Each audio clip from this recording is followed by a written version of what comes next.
L'homme ne vivra pas de pain seulement, mais de toute parole qui sort de la bouche de Dieu. Voici votre moment de méditation quotidienne.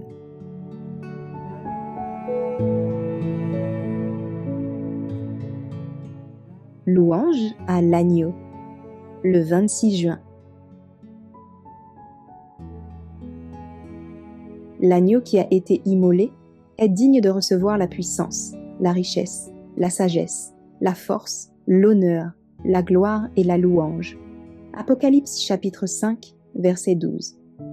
Nous ne méritons pas l'amour de Dieu, mais Jésus-Christ, notre avocat, se charge de sauver parfaitement tous ceux qui viennent à lui.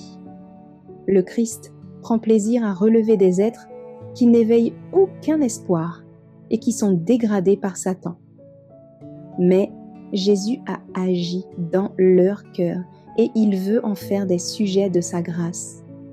Il se réjouit de les délivrer de la souffrance et de la colère qui doit s'abattre sur les désobéissants. Si l'ennemi peut arriver à détourner de Jésus les regards de ceux qui sont découragés pour les diriger sur eux-mêmes et leur propre indignité, leur faisant oublier les mérites du Sauveur, son amour et sa grande miséricorde, il s'emparera du bouclier de la foi et arrivera à ses fins.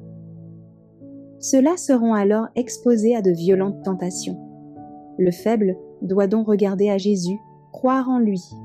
Il pourra alors exercer la foi. Le Fils de Dieu a tout donné pour notre rédemption, sa vie, son amour, ses souffrances.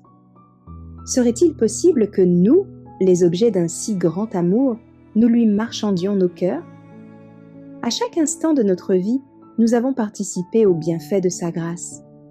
Et c'est pour cette raison que nous ne pouvons pas nous rendre compte de la profondeur de l'ignorance et de la misère d'où nous avons été tirés. Les sentiments ne sont pas un critère sûr.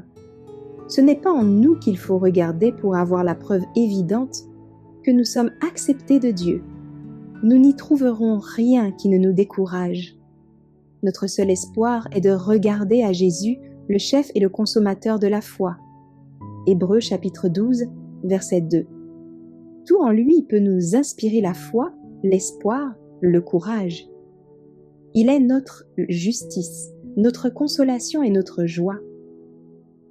Le sentiment de notre faiblesse et de notre indignité devrait nous inciter à nous réclamer en toute humilité de cœur du sacrifice expiatoire du Christ.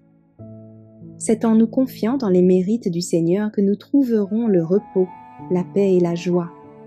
Il sauve parfaitement tous ceux qui viennent à Dieu par lui.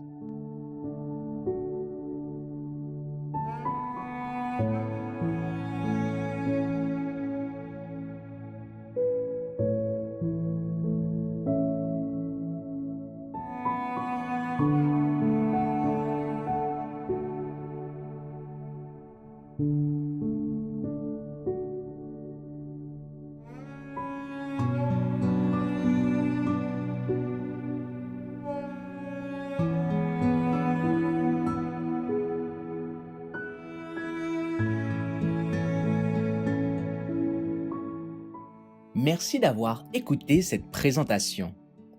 Assurez-vous de nous rejoindre demain pour votre moment de méditation quotidienne avec lereste.org.